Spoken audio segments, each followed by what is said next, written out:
Good morning. This is a response to you, Gratex, to a video called Throwing Out the Baby and Keeping the Bathwater. I think I'll keep this quite short. Okay, there's two main things. One thing is to do with subjectivity and the other thing is to do with imposition and antinatalism.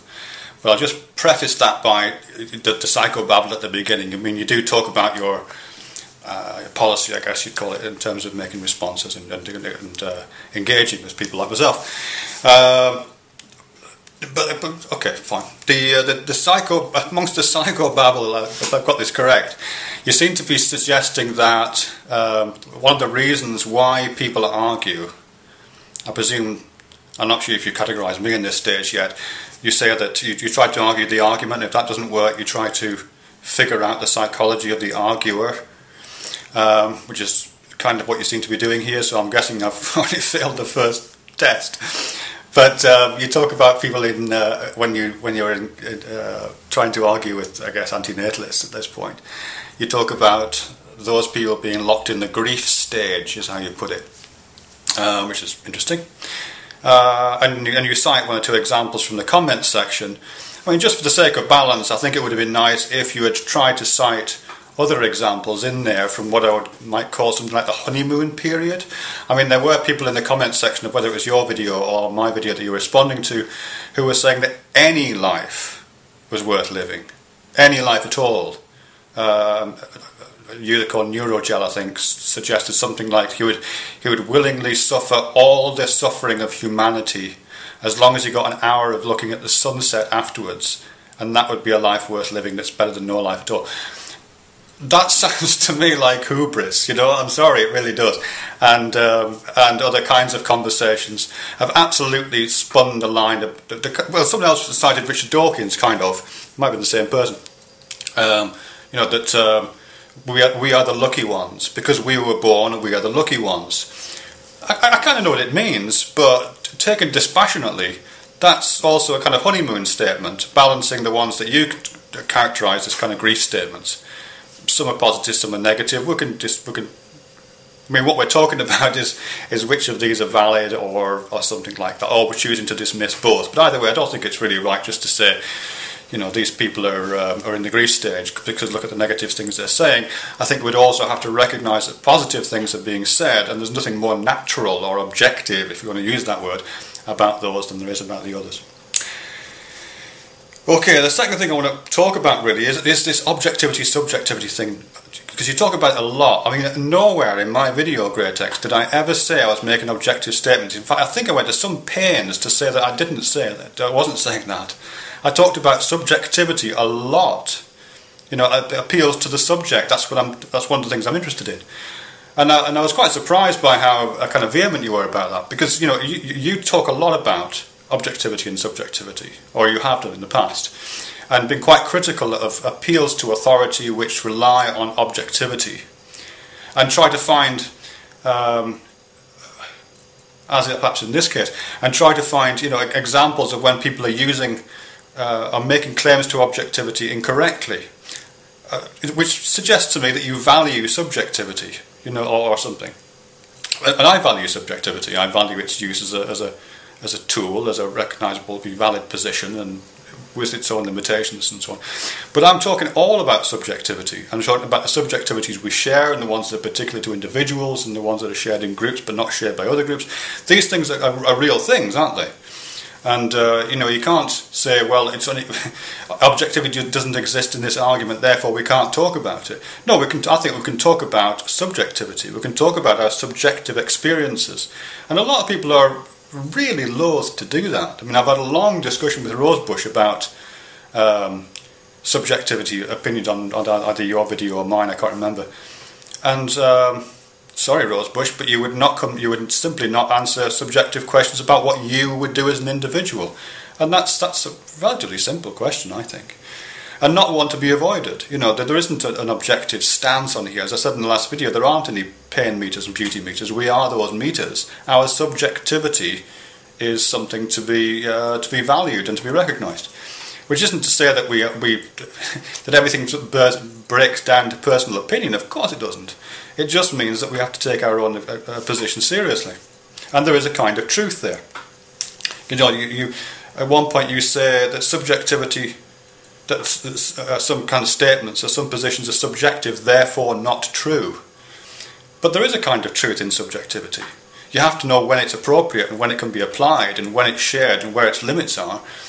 But it's absolutely true. You know, I'm sitting in my kitchen right now, and from where I'm sitting, the glass on the draining board is subtending a larger arc on my retina than the boiler in the utility room, which I can just see through the door over there. The glass appears larger to me than the boiler.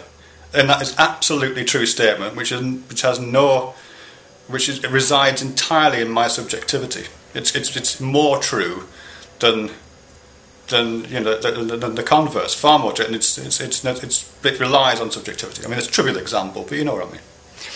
So I don't think we can just say that things are subjective and not true. I think you're conflating subjectivity with opinion, and those are different. Not an appeal to authority. I'm certainly not appealing to external authorities. I'm not appealing to an authority of a theological authority. There are sciences which do rely on subjectivity. You know, all the social sciences rely on subjectivity. They all use techniques such as the survey, I don't know, those kind of techniques anyway.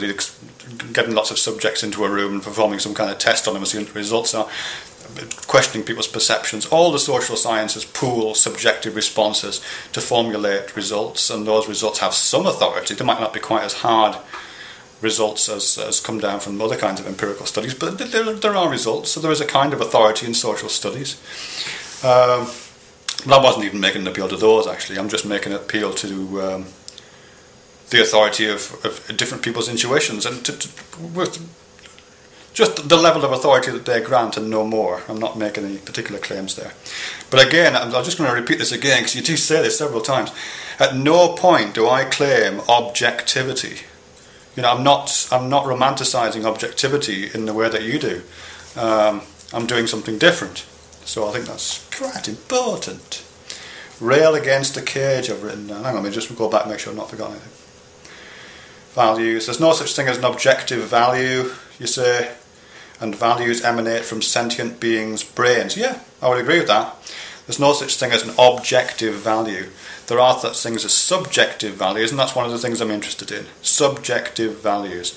Where do our subjective values coincide? I mean, that's what society is about, isn't it? It's about coherent, coinciding value systems. And what can we argue in that? What are those values based on? Do we think those values are valid? Do we think that some values outweigh others? Are there larger values which take precedence over smaller local values? We know there are, because that's how political philosophy evolves. So it's those kind of things anyway. And values emanate from sentient beings' brains. Yeah, that's pretty much what I said in my last video. The capacity to evaluate, I would say, is absolutely bedrock to sentience anyway. But, you know. So yeah, it's part of being a subject, so I don't think we should ignore it. Rail against the cage. Yeah, of course. I mean, you shifted the focus of the discussion again, as you did in the end of the last one. Of course we should rail against the cage. That goes without saying. I mean, yeah, of course. We can do more than one thing, though, can't we? I mean, we can rail against the cage, and we can rail against or we can take different positions on the validity of. Yes, we can open all the cages. Actually, let me just see if I can take this to a silly point. Yeah, we can open all the cages of all the enhanced battery farm units in the country. We can keep opening those cages, but as long as people keep breeding chickens, we'll be opening a lot of cages for a long time. Yeah, as long as we keep opening those cages. So if you don't change the system by which chickens are endlessly brought into full cages, then we haven't really done anything. We're just filling the world with chickens. Sorry, that wasn't a very good analogy, but you know what I mean. We can do more things at once. We can be politically active in the world, as well as think about some of these philosophical ideas, I thought. Okay, then you talk a lot about imposition. You're not talking to me for the last third of this video, Gratex. I didn't use the imposition argument once in my video. I never have. I have some problems with it. I think the phrase which you use, life isn't an imposition, or life is an imposition, I have some problems with that phrase because I'm a bit of a fucking language maven and I can't quite conceptualise it fully. So I don't use it. So you're not talking to me. You're also talking to me as if I'm a signed up card carrying antinatalist, which I'm not. I don't join those kind of camps. I'm interested in the ideas. I'm interested in a lot of ideas, but you know, it's so you're really talking to you're talking to a different person there. I guess Gary, but who knows? And then you talk a little bit about non-existent beings as oxymoronic, which they can be. I mean, one of the reasons why that's one of the reasons I have a little bit of a difficulty with some of Benatar's asymmetry argument is that I think he overextends the use of the non-existent being, which I know I cited in my last video, Benatar being, because we all do use non-existent beings all the time in our discussions, don't we? I mean, all kind of predictive political decisions imagine beings in the world in the future that don't exist now. All kinds of we do use non-existent beings constantly as part of our day-to-day thinking processes, but I recognise they're not a strong idea philosophically, so I don't use them an awful lot. But you know, it's fine. Is that it? Yeah, I guess that's it really. Yeah, so just to sum up, I'll just make the 3 points just to make sure it's absolutely clear, because I guess I'm just not making clear videos. Maybe it's because I had that month off, because I've been misunderstood elsewhere too. But the 3 points I'm trying to make here is, firstly, in terms of psychobabble, I think if you're going to cite and critique people who take a resolutely negative stance on life, then for the sake of balance, and the reason why you do that is because you attribute a certain psychological state to them, not criticising the arguments, then you also need, I would say, for the sake of balance, to recognise that people are taking a positive view on life, which I know sounds obvious, but it's the obvious we're talking about, isn't it? Set that aside as well. That's the first point.